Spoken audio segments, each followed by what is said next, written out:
Hello students, एक बार फिर से आप सबका स्वागत है मेरे इस चैनल ऑर्डिनरी टू एक्स्ट्राऑर्डिनरी में। आज के इस वीडियो में हम लोग सीखने वाले हैं सिंपल एंड कंपाउंड इंटरेस्ट के बारे में। तो वीडियो बहुत ही इंटरेस्टिंग होने वाला है, साथ ही साथ बहुत ही ज़्यादा इसमें आपको इन्फॉर्मेशन मिलने वाला है। तो वीडियो को अच्छे से देखिए अंत तक। तो इस वीडियो को देखने के बाद आपका जो भी प्रॉब्लम है related to simple and compound interest, वो जितने भी डाउट्स हैं सारे क्लियर हो जाएंगे। तो लेट्स बिगिन, चलिए शुरू करते हैं हम लोग। तो हमारा आज का टॉपिक क्या है?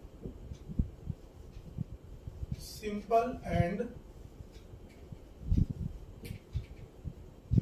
Compound interest. तो सबसे पहले हम लोग सिंपल इंटरेस्ट के बारे में बात करते हैं और इससे रिलेटेड क्या क्या पूछा जा सकता है और हमें किस किस तरह के फॉर्मूला आना चाहिए। तो सबसे पहले हमारा सिंपल इंटरेस्ट निकालने का फॉर्मूला क्या होता है? Principal into rate into time by 100। ये हमारा सिंपल इंटरेस्ट निकालने का फॉर्मूला होता है। क्या? Principal into rate into time by 100। ये पहला हो गया। दूसरा, अगर हमें प्रिंसिपल निकालने के लिए बोला जाए तो क्या हो जाएगा? Just cross multiplication.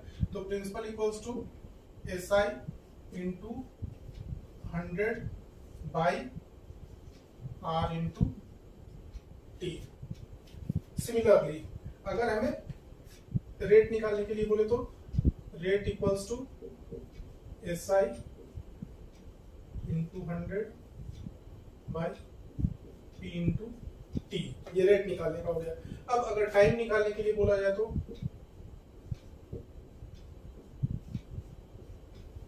SI into 100 by P into R। ठीक है। तो अगर हमारे पास प्रिंसिपल दिया हुआ है, रेट दिया हुआ है, टाइम दिया हुआ है, सिंपल इंटरेस्ट निकालने बोले तो क्या हो जाएगा? SI equals to P into R into T by 100। उसी तरह अगर सिंपल इंटरेस्ट, रेट और टाइम दिया हुआ है, प्रिंसिपल निकालने के लिए बोले तो ये हमारा फॉर्मूला हो जाएगा। रेट निकालने का ये, टाइम निकालने का ये। दूसरा एक हमारा होता है अमाउंट। अमाउंट इक्वल्स टू क्या होता है? P plus I, that is principal plus interest. इसको ऐड कर देंगे, जितना निकलेगा वो हमारा हो जाएगा अमाउंट। उसी तरह अगर अमाउंट और इंटरेस्ट दिया हुआ P निकालने के लिए बोले तो P equals to A minus I। Amount में से इंटरेस्ट को माइनस कर देंगे तो हमारा प्रिंसिपल निकल जाएगा। अगर अमाउंट और इंटरेस्ट दिया हुआ प्रिंसिपल निकालने के लिए बोला तो ये फॉर्मूला यूज करेंगे, और अगर हमारे पास रेट, टाइम और सिंपल इंटरेस्ट दिया हुआ है तो प्रिंसिपल निकालने का फॉर्मूला हम ये यूज करेंगे। प्रिंसिपल हमारा क्या रहेगा? In rupees. रेट हमारा पर एनम के हिसाब से रहेगा और टाइम हमारा tenure, that is 1 year, 2 years, 3 years, इस ढंग से। लेकिन कभी कभी क्या होता है कि टाइम हमें नंबर ऑफ डेज में दिए होते हैं। ये बहुत ध्यान देने वाला चीज है, इसको आप लोग ध्यान से समझिएगा क्या होता है ये। कभी कभी टाइम क्या होता है? टाइम हमारा नंबर ऑफ डेज में दिया रहता है। जैसे टाइम दे दिया, सपोज करते हैं हम एक ले लेते हैं कि from 6th of Jan to 6th of January से लेके एक हम पीरियड ले रहे हैं। अगर ले लेते हैं हम लोग 20th मार्च तक का। ठीक है। तो टाइम क्या है? From 6th of January to 20th मार्च। तो इसमें कैसे निकालेंगे? क्योंकि जनरली क्वेश्चन में हमारा टाइम ईयर्स में दिया रहता है, लेकिन यहाँ पे टाइम हमारा ईयर्स में ना देके नंबर ऑफ डेज में दिया हुआ है। तो इसको हम लोग कैसे निकालेंगे? डेज को कैलकुलेट करेंगे। जैसे हमारा कहाँ से है? जनवरी से लेके मार्च तक। तो सबसे पहले जनवरी में आ जाते हैं। जनवरी में क्या है? 6th of Jan को दिया गया है पैसा। तो जनवरी होता कितने का है? 31 डेज का। इसमें से हम लोग -6 कर देंगे, इक्वल्स टू 25। फेब हमारा क्या होता है? 28 डेज। और हमारा कब तक है? 20th मार्च तक। तो मार्च में हम लोग कब तक कैलकुलेट करेंगे? 20। तो हमारा नंबर ऑफ डेज क्या हो जाएगा? 8, 5, 13, carry 1, 73। Means 73 days equals to क्या हो जाएगा? जब हम लोग मंथ को ईयर में कन्वर्ट करते हैं तो क्या करते हैं? 1 ईयर इक्वल्स टू 12 मंथ्स। तो मंथ्स को ईयर में कन्वर्ट करने के लिए हम लोग 12 से डिवाइड करते हैं। सिमिलरली डेज को ईयर में कन्वर्ट करने के लिए क्या करेंगे, 1 ईयर इक्वल्स टू 365 डेज।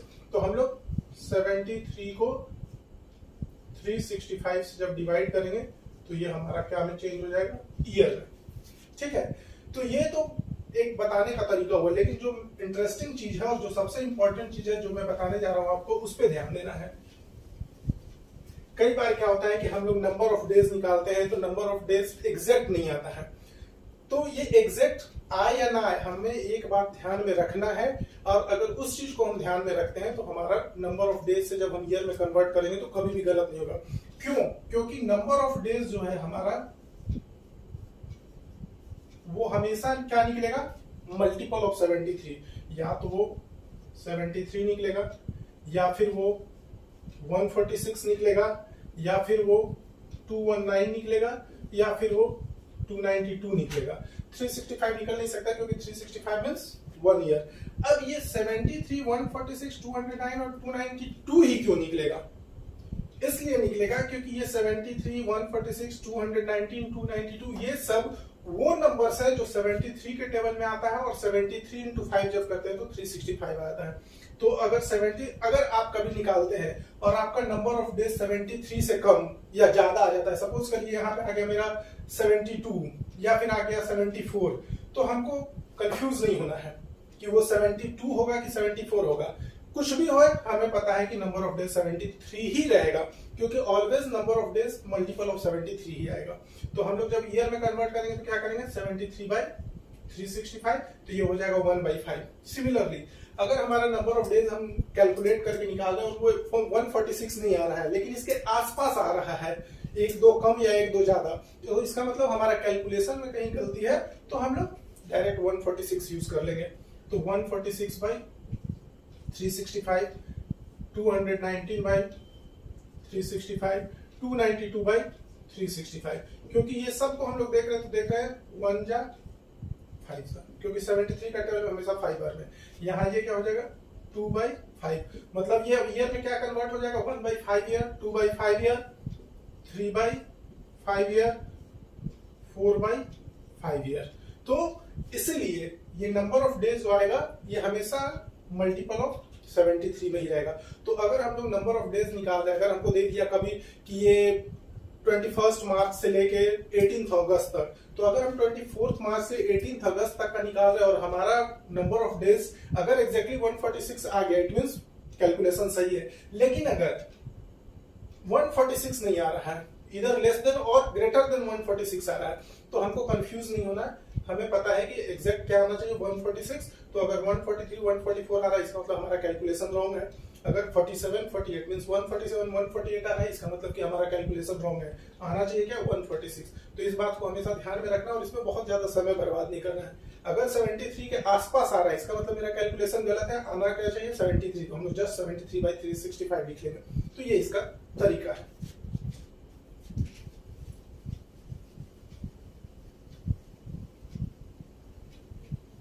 ये हो गया हमारा सिंपल इंटरेस्ट का।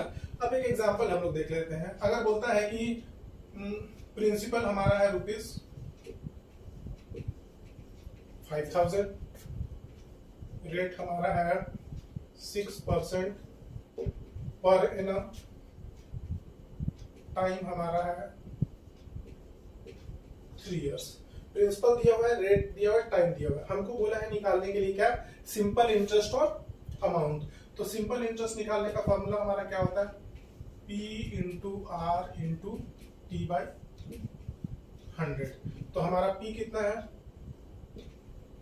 5000, रेट कितना है 6 इंटू टाइम कितना है 3/100। ये 2 0 2 0 3 6 8 5 900। ठीक है, तो ये हमारा सिंपल इंटरेस्ट कितना निकल गया, 900 निकल गया। तो देयरफॉर अमाउंट इक्वल्स टू क्या हमारा होता है, प्रिंसिपल प्लस इंटरेस्ट लिखे, simple interest both are same. तो प्रिंसिपल हमारा कितना था 5000 प्लस 900 इक्वल्स टू ₹5900। ठीक है, तो ये हमारा इस ढंग से जब दिया रहेगा तो कैसे निकालते हैं। अब इसी में एक एग्जांपल हम लोग देख लेते हैं रेट निकालने का। जैसे इसी एग्जांपल को हम लोग देख लेते हैं कि हमारा प्रिंसिपल कितना दिया हुआ है, ₹5000, टाइम कितना दिया हुआ है 3 इयर्स, और एसआई हमारा कितना निकला था 900। तो फाइंड रेट, तो रेट का फॉर्मूला अभी हम लोग देखें क्या होता है। रेट का होता है SI into 100 by P into T। तो SI हमारा कितना है 900 इंटू 100 बाई प्रिंसिपल हमारा कितना है 5000 इंटू T हमारा कितना है 3 इयर्स। तो 1 2 5 18 6, तो रेट हमारा क्या हो जाएगा 6% पर एनम। तो यही हमारा सिंपल इंटरेस्ट का है। इसी में हमको कभी टाइम निकालने के लिए दे सकता है, कभी इंटरेस्ट, कभी अमाउंट, तो सारा चीज जो हम लोग अभी फॉर्मूला देखे हैं इसी से बेस्ड आएगा। अब एक दूसरा हमारा आता है कंपाउंड इंटरेस्ट। ये कंपाउंड इंटरेस्ट सिंपल इंटरेस्ट से थोड़ा अलग हटके है। अब इसको पहले हम लोग समझ लेते हैं कि सिंपल इंटरेस्ट और कंपाउंड इंटरेस्ट में फर्क क्या होता है। जैसे अगर हम किसी से 500 रुपए उधार लेते हैं at the rate of 10% per annum for 5 years, कि हमने किसी से 1000 रुपए उधार लिया, क्या हमारा रेट ऑफ इंटरेस्ट है 10%, और कितने समय के लिए लिया 5 इयर्स के लिए। तो यहाँ पे सिंपल हमारा कैलकुलेशन क्या होता है, सिंपल इंटरेस्ट हम लोग निकाल लेते हैं principal into rate into time by 100। मतलब प्रिंसिपल पूरे समय के लिए मेरा सेम रहता है, कितना, जितना हमने कर्ज लिया है, लोन लिया है, दैट इज 1000 रुपीज, 5000 रुपीज, 50,000, जो भी हमारा है, प्रिंसिपल हमेशा सेम रहता है पूरे समय के लिए। लेकिन कंपाउंड इंटरेस्ट में क्या हो जाता है, कंपाउंड इंटरेस्ट का जो प्रिंसिपल है वो हर साल चेंज होता है। कैसे चेंज होता है, अगर हम 1000 रुपए 10% इंटरेस्ट से 5 इयर्स के लिए लिए, तो फर्स्ट ईयर में हमारा 10% के हिसाब से सिंपल इंटरेस्ट कितना हो जाएगा 1000 रुपीज का 100 रुपीज। तो सेकेंड ईयर के लिए हमारा प्रिंसिपल क्या हो जाएगा, principle of first year plus interest of first year, that is 1000 rupees हमारा प्रिंसिपल था, और अगर 100 रुपीज मेरा फर्स्ट ईयर का इंटरेस्ट लगा है, तो सेकेंड ईयर के लिए मेरा प्रिंसिपल अब क्या हो जाएगा 1000 प्लस 100, दैट इज 1100। मतलब सेकेंड ईयर में हमको 10% इंटरेस्ट कितने पे लगेगा, उस 1100 रुपीज पे। तो यही यहाँ पे डिफरेंस है। सिंपल इंटरेस्ट में क्या होता है कि principal remains the same, principal हमेशा सेम रहता है। लेकिन कंपाउंड इंटरेस्ट में क्या होता है, प्रिंसिपल चेंजेस एवरी ईयर, हर साल का इंटरेस्ट उसमें ऐड होता है, नेक्स्ट ईयर के लिए वो प्रिंसिपल बन जाता है। तो ये चीज को हम लोग यहाँ पे देखेंगे कि ये कैसे काम करता है। तो यहाँ हम लोग सबसे पहले देखेंगे कि अमाउंट निकालने के लिए सबसे पहले हम लोग अमाउंट से शुरू करते हैं, फिर प्रिंसिपल होता है हमारा, और इंटरेस्ट हम लोग निकाल सकते हैं। जब हमारे पास अमाउंट और प्रिंसिपल दोनों है तो हम लोग इंटरेस्ट निकाल सकते हैं। तो अमाउंट निकालने का सबसे पहले हम लोग यहाँ पे फॉर्मूला देखेंगे कि अमाउंट निकालने का फॉर्मूला क्या होता है हमारा, P into 1 plus R by 100, और यहाँ पे हम N या T कुछ भी लिख सकते हैं। जनरली T लिखते हैं, T से समझ में आ जाएगा कि T इज फॉर टाइम।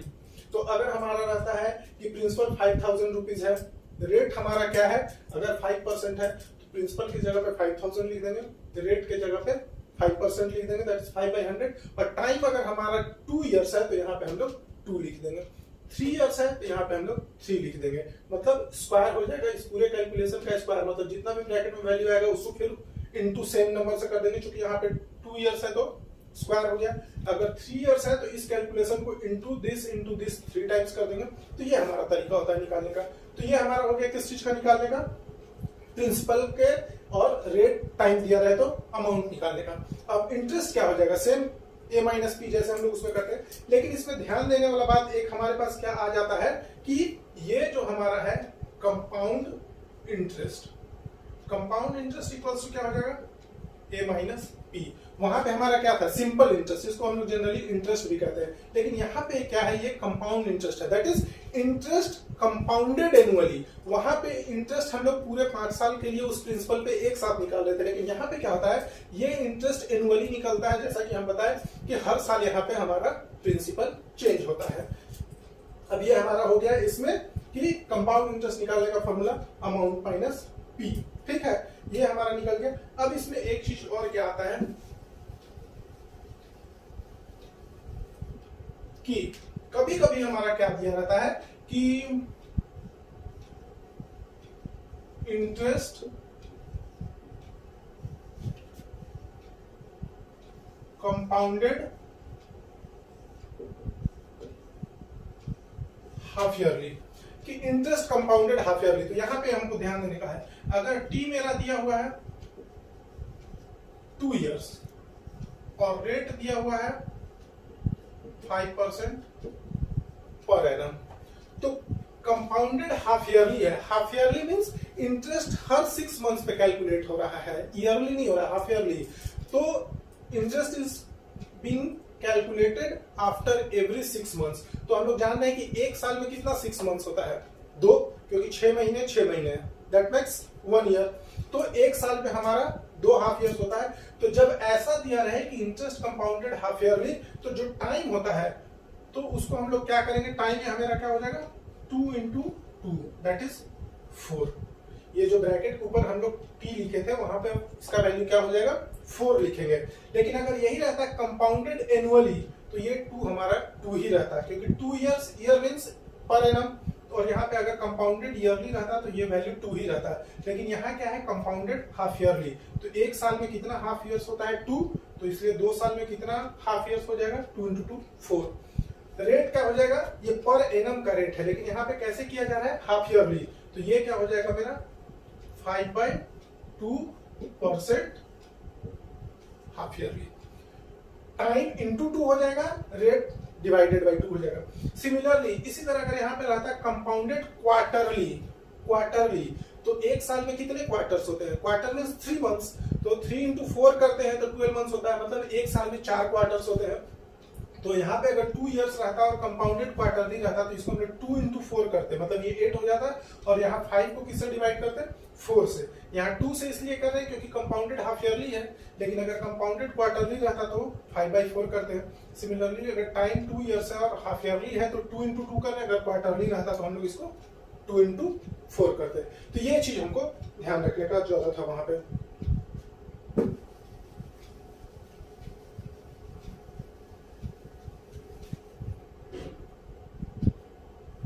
अब एक चीज इसमें हम लोग देख लेते हैं कि अगर कोई एग्जांपल हम लोग ले लेते हैं, सपोज करिए हम लोग ले लेते हैं यहाँ पे एक एग्जांपल, क्या ले एग्जांपल बोलिए,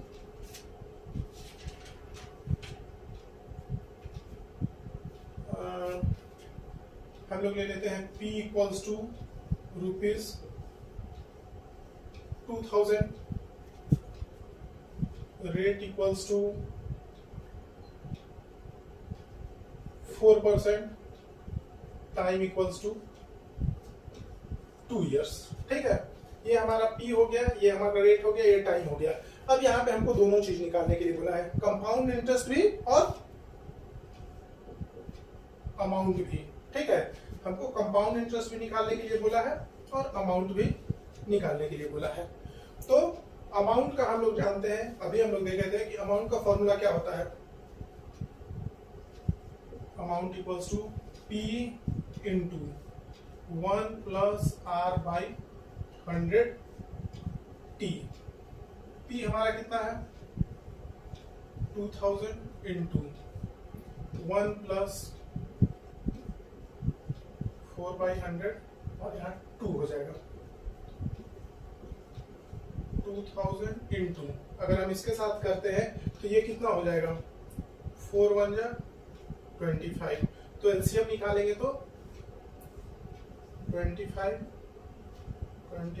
प्लस 1 स्क्वायर, ये हो जाएगा मेरा 2000 इंटू 26/25, और स्क्वायर है तो इंटू 26/100।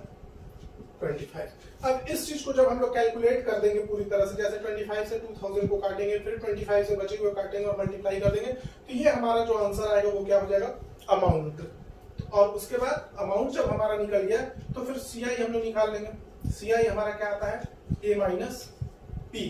तो हमारा ए इस कैलकुलेशन के बाद जो निकलेगा वो हमारा ए हो जाएगा और पी हमारा 2000 रुपीज है।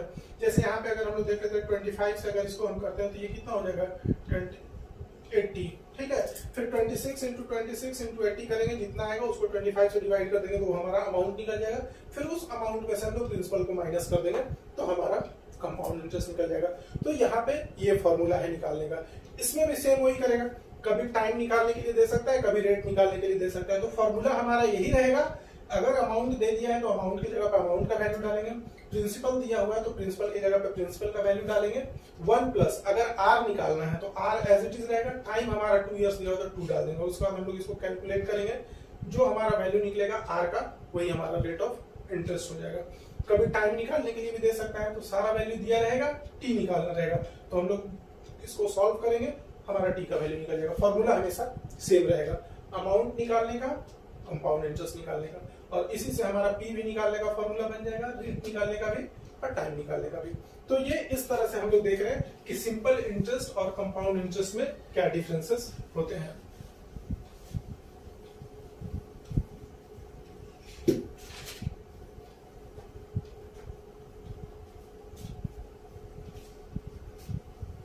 ठीक है, तो इस वीडियो में हम लोगों ने क्या देखा कि सिंपल इंटरेस्ट और कंपाउंड इंटरेस्ट। तो अभी तक हम लोग सिंपल इंटरेस्ट के बारे में जूनियर क्लासेस में पढ़े थे, जहां पे कि सिंपल चीज होता है, जो हम लोगों ने अभी फॉर्मूला में देखा कि simple interest equal to P into R into T by 100।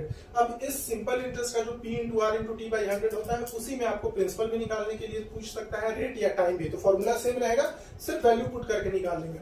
Compound interest का भी 2 फॉर्मूला है। कंपाउंड इंटरेस्ट निकालने के लिए A into P 1 plus R by 100 into T, और अमाउंट मिल गया हमारा, तो अमाउंट निकालेंगे तो क्या हो जाएगा, P प्लस सी आई। पी निकालने के लिए है तो हमारा क्या हो जाएगा, प्रिंसिपल निकालने के लिए कंपाउंड इंटरेस्ट है और अमाउंट है, तो अमाउंट में से इंटरेस्ट माइनस कर देंगे तो प्रिंसिपल निकल जाएगा। मतलब इस फॉर्मूले से ही हमारा सारा वैल्यू निकलने वाला है। तो इस वीडियो को अच्छे से आप लोग देखिए, और जो भी इसमें बताया गया है अगर उसको आप समझ लेते हैं, और फिर जब आप 2-4 सम दोनों तरह के सिंपल और कंपाउंड इंटरेस्ट का सॉल्व करते हैं तो आपका कंसेप्ट और अच्छे ढंग से क्लियर हो जाएगा। और मैथ्स हमेशा प्रैक्टिस का चीज है, आप इसको लर्न करके नहीं बना सकते हैं। मैथ्स प्रैक्टिस का चीज है, हर दिन 2, 4, 5 सम्स जब हम बनाएंगे तो कुछ समय के बाद उसमें हम बहुत ही परफेक्ट हो जाएंगे और हमारा परफेक्शन हो जाएगा उस सब्जेक्ट पे। तो उम्मीद करते हैं कि ये वीडियो आप लोग को पसंद आया होगा, और ऐसे ही अच्छे वीडियोस आपको मिलते रहेंगे। और वीडियो को बहुत अच्छे तरह से समझना है तो ध्यान देके देखिए, एक बार में नहीं समझ में, 2 बार देखिए, 3 बार देखिए, लेकिन अगर अच्छे से इसमें बताए गए चीजों को आप समझ लिए तो इस चैप्टर के सम्स को सॉल्व करने में आपको किसी तरह का प्रॉब्लम नहीं आएगा। ओके, थैंक यू, फिर मिलते हैं नेक्स्ट वीडियो।